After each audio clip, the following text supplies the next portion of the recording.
네, 오프닝벨 2부 문이 활짝 열렸습니다. 자, 이번 시간 한치호 위원의 경제 포커스 코너인데요.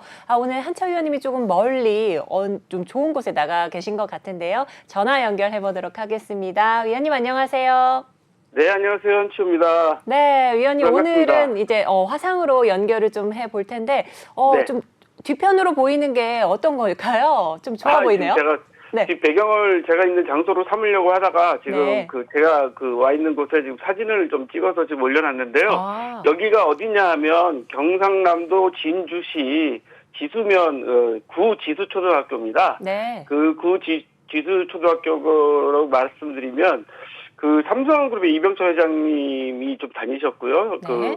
LG, 그다음에 효성, 우리나라 내노라는 그룹들의 회장님들이 고향이신 곳이죠. 여기가 이번에 프로야구 총재로 선임되시는 허구현 총재님도 허시잖아요. 네. 그래서 여기가 허구현 총재님이 생가도 여기에 자리 잡고 있고요. 얼마 전에 정부와 경상남도가 이 지수초등학교를 구지수초등학교죠. 구지수초등학교를 대대적으로 개보수를 해서 여기다가 기업가 정신센터, 기업가 정신 교육센터를 만들었어요. 그리고 제가 지금 제 뒤에 사진에 지금 보이는 소나무는 네. 부자나무라고 해가지고. 부자나무요? 네. 예, 그렇게 명명해왔고요.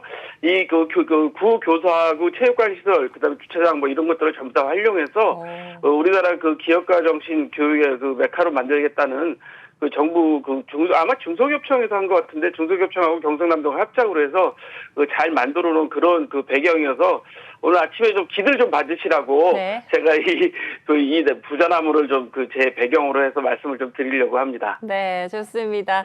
자, 그럼 이제 본격적으로 한치호 위원님과 함께 이야기 나눠보도록 하겠습니다. 이제 첫 번째 기사로 기재부가 윤석열 당선인에게 수정 경제 전망을 보고했다는 이런 내용입니다. 어떤 내용일까요? 네, 지금 어제 기재부가 당선인, 인수위원회에 경제 전망을 보고했는데, 경제 성장률을 3.1% 전망해서, 기재부가 실제로는 2% 중반대 한 2.6% 정도 나오지 않을까라고 보고를 했다는 기사입니다. 근데 물가 상승률도 당초에는 2.2%로 예상을 했으나, 현재 4.4%로 현재 물가가 올라가 있는 상태이기 때문에 4%로 올라가고, 국민 총소득 증가율도 약 3.5% 예상했는데 0%대로 이제 했다. 지금 돈을 풀어서 지금 현재 성장률을 끌어올리는 게 정상적이 아니다. 그래서 추경을 선별 지원해야 된다고 하고 아마 보고를 했다는 것 같은데요. 그리고 현재 정부에서는 세출 조정이 어려워서 아마 다른 모든 항목들 전부 다 다음 정부가 들어서서 그러니까 5월 10일 날 이후에 해야 될 것 같다고 아마 보고를 했다는 것 같습니다.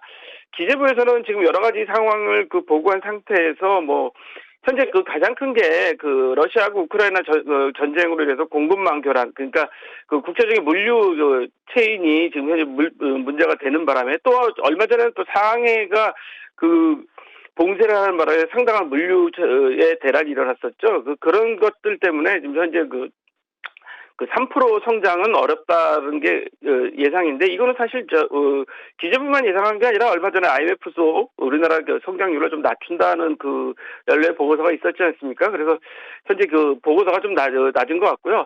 우리가 좀 지금 여기서 좀 우리가 좀 생각해야 될 게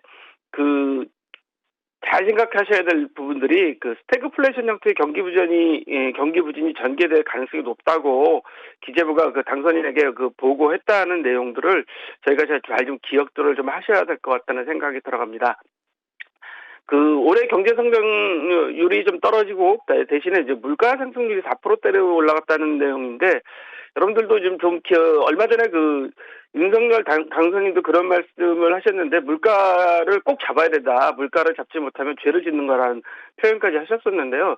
실제로 여러분들도 시장에 나가 보시면 물가가 얼마나 많이 상승했는지 느끼실 겁니다. 아마 하물며 지금 여러분들이 많이 좋아하시는 특히 여성분들이나 아이들이 좋아하는 빵값. 빵값도 지금 밀가루 가격 상승, 그다음에 설탕, 원단값 인상 등으로 인해서 상당히 많은 가격 인상이 되었고요. 실제 저희가 시장에 나가서 얼마 전에 실제로 장을 봐보니까 기본적인 채소값도 한 20% 이상씩 올랐습니다. 그래서 여러분들이 잘 알아두셔야 될 게 올해는 물가 상승이 만만치 않을 것이다.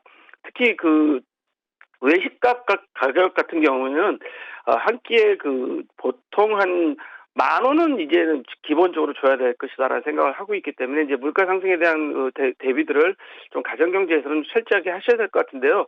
사실 모든 가정에서 지금 준비하시고 있는 게 이제 가계부채 비율이 높아서 문제도 되겠지만 그 가계부채가 높은 데에 플러스해서 이제 물가가 상승되면 결국 가게에서 쓸 수 있는 가처분서도 소비할 수 있는 돈이 적어지기 때문에 그 앞으로 금년 한 해 특히 2022년은 가계 경제 운영에 주부님들이나 주부님들뿐만 아니라 온 가족이 같이 운영하는 가계 경제니까요.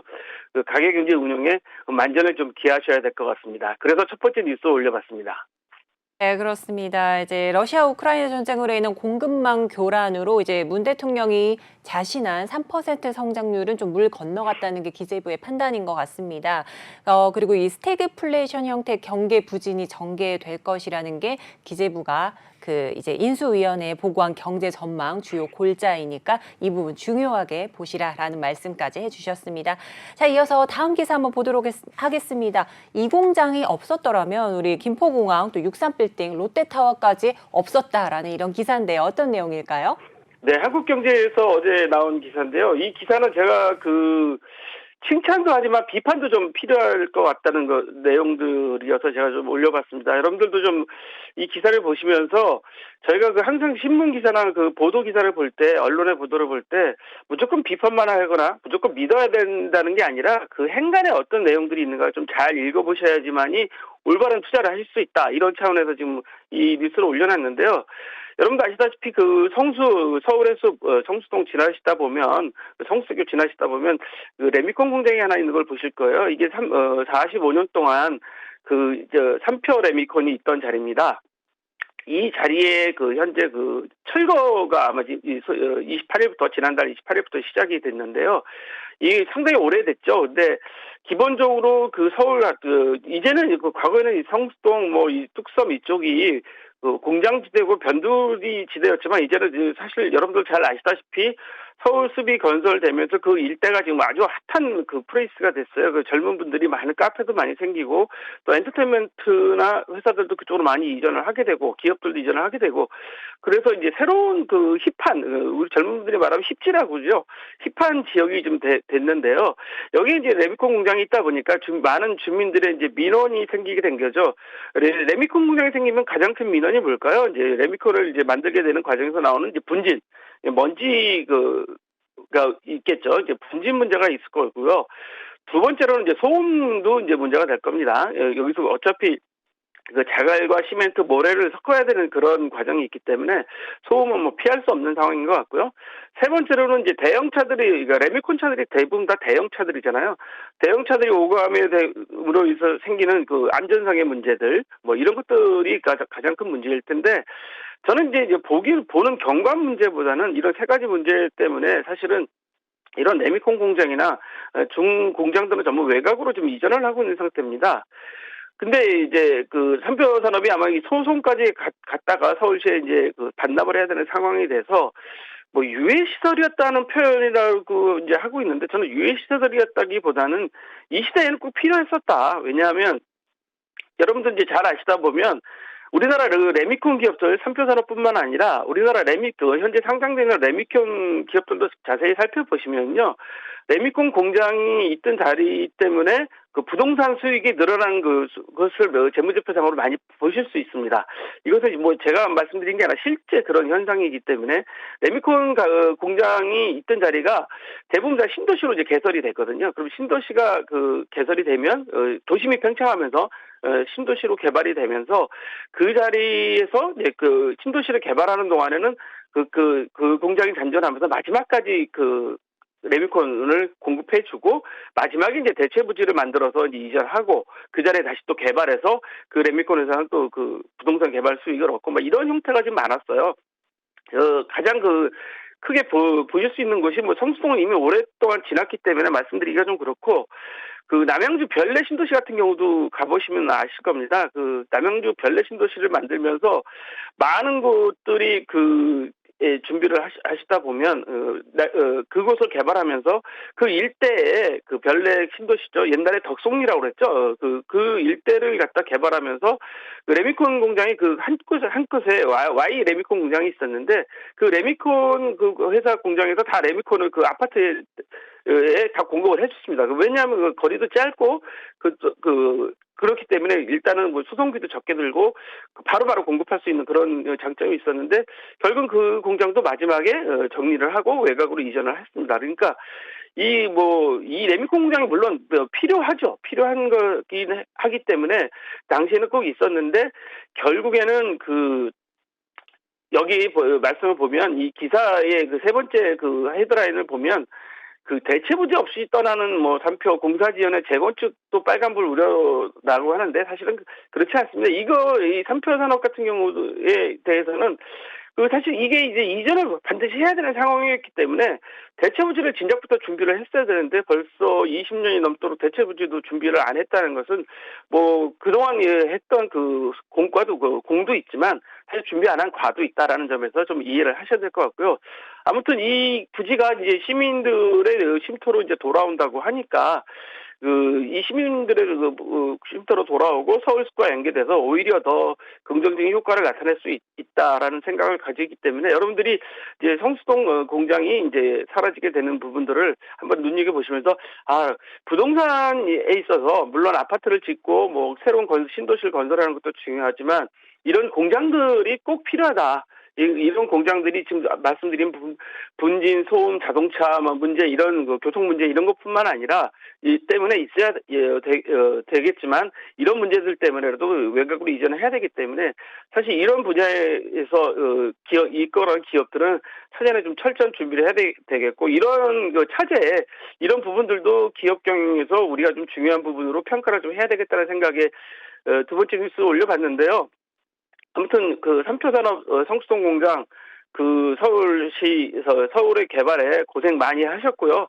좋은 자리로 잘 이전해서 잘 되길 바라고 그 빈 자리도 우리 시민들에게 돌아와서 서울 시민들이 편안한 또 행복한 생활을 할 수 있는 공간이 됐으면 좋겠다는 생각에서 두 번째 뉴스로 올려봤습니다. 그렇습니다. 자, 이제 마지막까지 몸을 불살라서 현 해당 지역에 좀 도움을 주고 가는 레미콘 공장들의 모습 확인하실 수가 있겠습니다. 이제 청년 창업 공간과 K-팝 공연장 등이 다양한 방안으로 모색이 되고 있는 이 성수동 레미콘 공장인데요. 이러한 좀 예쁜 변화 또 멋있는 변화 좀 지켜봐야 될 것 같습니다. 자, 다음 기사 한번 보도록 할게요. 중소기업계가 원자재 값은 폭등을 했는데 대기업 납품가는 그대로라는 이런 불만을 토로하고 있습니다. 어떤 내용일까요? 네, 어제 중소기업 중앙회에서 중소기업이 납품 단가를 제각받기를 좀 해달라는 기자회견을 했다고 합니다. 근데 이것은 좀 사실 제가 늘 뉴스를 해설하면서 말씀드렸던 내용이지만 어차피 상승이란 것은 이익도 좀 같이 나누고 그다음에 손해도 좀 같이 좀 감수하고 뭐 이런 부분 아니겠어요? 근데 실제로 지금 원자재가 폭등, 우리가 앞서서도 인수위원회가 물가 상승률을 4%대로 이미 보고를 했다고 하는데 물가 상승이 된 주요 원인이 국제 공급망이 문제가 생기고 그다음에 에너지 가격이 올라간 거 아니겠습니까? 우리가 흔히 말하는 인건비는 차제치고라도 현재 외부적인 상황이 상당히 큰 건데 그렇다 그러면 현재 예를 들어서 연초에 계약해놓은 물품의 납품 단가 같은 것들을 대기업들이 좀 조정을 해주셔야 되는데 그걸 조정해주지 않고 대기업들이 그대로 그냥 연초에 했던 것들을 하다 보니까 중소기업들 특히 원자재와 관련된 기업들은 오히려 납품을 할수록 손해라는 거죠.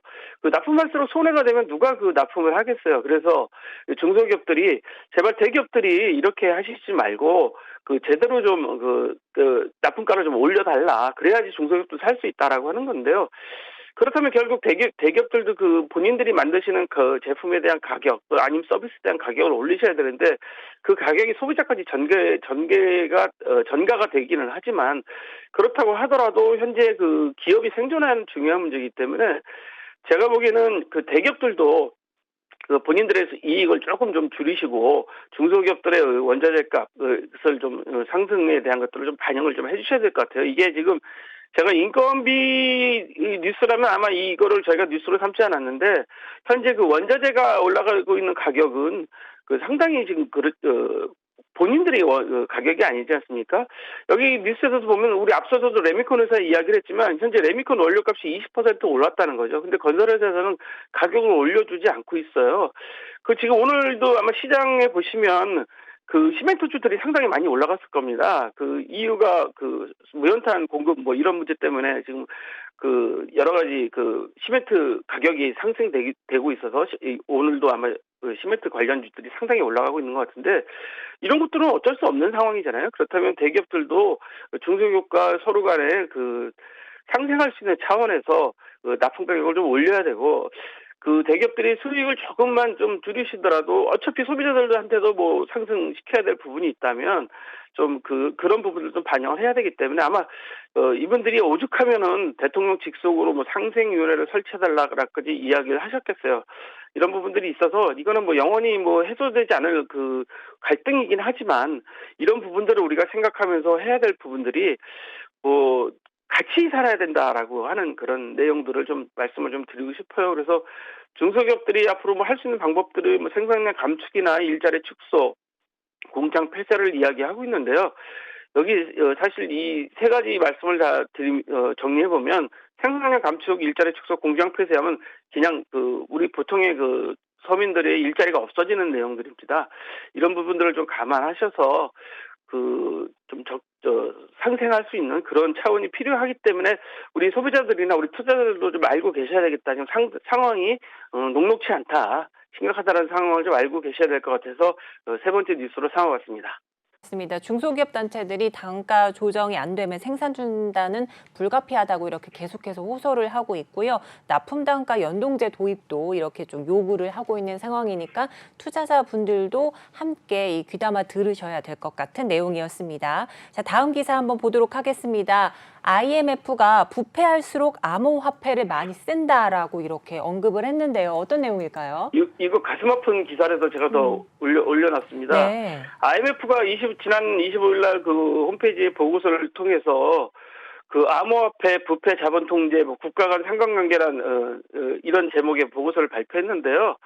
보고서에서는 그 국가의 부패 통제 수준, 그다음에 인플레이션, 자본의 개방성, 뭐 인터넷망의 안전성, 뭐 그다음에 국민의 암호화폐 사용 정도들을 전부 다 관계를 분석했다고 하는데요. 현재 그 조사를 해보니까 그 암호화폐, 그러니까 비트코인 등 주요 암호화폐가 부패하고 자본 이동이 자유롭지 않은 나라에서 더 많이 거래되고 있다라고 이제 결론을 내렸다고 합니다. 그래서 특히 이제 대표적으로 이제 작년 9월이죠. 9월에 그 암호화폐를 비트코인을 법정화폐로 선택한 엘살바도르하고 그다음에 암호화폐 지각 계정을 만든 우크라이나 정부 결정에 대한 내용도 좀 담겨 있다고 그래요. 그래서 이 보고서의 결론은 뭐냐면 인플레이션이 심하고 그러니까 물가가 많이 올라가고 국내 총생산 GDP 대비 송금액이 많은 나라 그다음에 인터넷망이 불안전한 국가일수록 암호화폐 사용 비중이 높았다는 결국 경과가 나왔다는데요. 이걸 보면 물가가 많이 오른 나라는 결국 그 개도국이나 후진국이겠죠. 그다음에 국내 총생산 대비 평균 송금액이 높은 나라는 것은 그 인도나 엘살바도르 같은 경우 국가들이 국내 GDP 한 10% 정도를 해외에서 그 근로자가 나가 송금을 하잖아요. 지금 여러분도 아시다시피 우리나라에도 해외 근로자들이 많이 들어와 있지 않습니까? 외국 근로자들이 여기서 번 돈을 그 나라 본국으로 송금하게 되니까 아무래도 송금 비율이 높은 나라. 그다음에 인터넷망이 불안전한 나라. 그러니까 우리나라처럼 인터넷망이 정말 잘 돼 있는 나라일수록 이제 암호화폐 사용 비중이 사실 좀 낮죠. 왜냐하면 인터넷이 워낙 잘 돼 있으니까. 이런 나라일수록 암호화폐 비중 사용이 높았다라는 내용인데요. 결국 그러다 보니까 돈 세탁이나 탈세, 테러 자금의 조달 사례가 높다. 그리고 이런 부패하거나 자본 통제가 심한 국가에서는 이런 돈 세탁, 탈세, 테러 이런 범죄율이 높은 만큼 좀 준비를 잘 해야 된다라고 하는 그런 보고서입니다. 그래서 우리 암호화폐 비트코인 암호화폐 가상자산 투자하시는 분들한테는 조금 가슴 아픈 뉴스일 수 있지만 저희가 이런 것들을 정확하게 알고 있어야지만이 다음에 투자할 때도 제대로 된 투자를 할 수 있다고 생각하기 때문에 그런 차원에서 이 뉴스를 좀 마지막 뉴스로 올려봤는데요.